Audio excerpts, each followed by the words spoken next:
This cup of coffee cost you $4 today. By next week, it might cost you $6.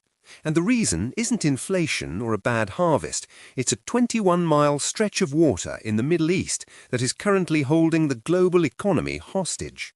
Right now, as you watch this, the world's most critical maritime highway is failing. On paper, the news says there was a ceasefire announced just hours ago. The headlines claimed the Strait of Hormuz was reopening after weeks of tension between Iran and the United States. But in the world of global shipping, a truce on land doesn't mean a thing for a 300,000-ton supertanker. In fact, the situation is more complex than it was before the truce. Just hours after the announcement, the strait was effectively slammed shut again. Thousands of miles of supply chains are snapping in real time. There is an invisible wall in these waters, and the ghost in the machine is about to trigger a global shockwave. To understand why, we have to look at the math of a choke point. The Strait of Hormuz connects the Persian Gulf to the open ocean. It is the only exit for 20% of the world's oil and liquefied natural gas. In normal times, 135 ships cross here daily. But today, the tracking data shows a ghost town. Only 3 ships were observed leaving yesterday. The reason for this paralysis is a technique that blinds the world's most sophisticated ships. And once a ship is blind, a cascade of engineering failures begins. It starts with GPS spoofing. Electronic warfare units on the coast send out a signal stronger than the satellites. Suddenly, the ship's navigation thinks it's 5 miles off course, heading straight for the rocks. Imagine driving a vehicle at 60 miles an hour while someone suddenly covers your windshield with a map of a different city. In a narrow 21-mile lane, a captain has only one choice: an emergency stop. But stopping a vessel of this magnitude isn't like hitting the brakes on a car. On a massive container ship or tanker, we are dealing with 300,000 tons of forward momentum. An emergency stop is a violent mechanical trauma. From a technical perspective, this is where the real crisis happens. When you execute an e-stop on a 100,000 horsepower engine, you are fighting the laws of physics. The sudden cut-off of fuel and the massive pressure changes within the cylinder liners can cause micro-fractures in the engine block. If a ship does this in the middle of a contested zone, it isn't just stopped, it is vulnerable. Restarting these giants is not a simple task. To move again, the technical team has to begin a 12-hour preparation process. Hot oil must be circulated to expand the metal components slowly and evenly. Cylinders must be cleared of any moisture. If the process is rushed, the result is a catastrophic engine failure that turns the ship into a billion-dollar piece of floating scrap metal. While the world waits for the oil to move, crews are working in 45-degree heat, maintaining systems that were never meant to loiter in a war zone for weeks. This is why the ceasefire is a hollow promise. Even if the guns stop, the machinery is paralyzed by the risks of the restart. But the physical danger is only half the story. The other half is the emergence of the shadow toll.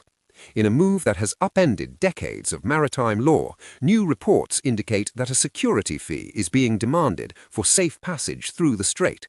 We aren't talking about a small administrative fee. Data suggests tolls as high as $2 million per transit are being enforced.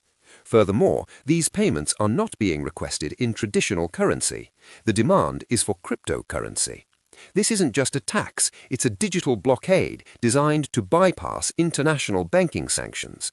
If a ship does not comply, it remains anchored. And for every day a ship stays, the financial meter keeps running. There are currently 800 freighters stuck inside the Gulf, mostly waiting to leave. Each day they sit there, it costs the owners between $50,000 and $150,000 in war risk insurance premiums alone. When you multiply that by 800 ships, the numbers become staggering. These costs are not absorbed by the shipping lines. They are added to the final price of fuel, electronics, and food in every corner of the globe.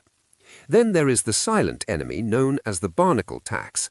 Ships are designed for constant movement. When a steel hull sits in the warm, stagnant, high salinity waters of the Gulf for weeks, it becomes a magnet for marine life. Biofouling begins almost immediately. Thick layers of barnacles and algae attach to the steel. When these ships finally do move, they will face a massive increase in hull friction. Even a small amount of fouling can force a ship to burn 15% more fuel just to maintain its cruising speed. For a large vessel, that can mean an extra 50 tons of fuel per day. This is a permanent tax on the global economy that will take months, if not years, to resolve through expensive dry docking and hull cleaning operations. The current situation is a logistical heart attack. We are watching 20th century engineering try to survive 21st century warfare.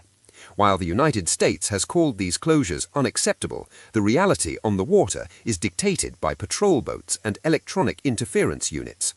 The ceasefire announced in Washington and Iran yesterday was supposed to bring peace to the strait.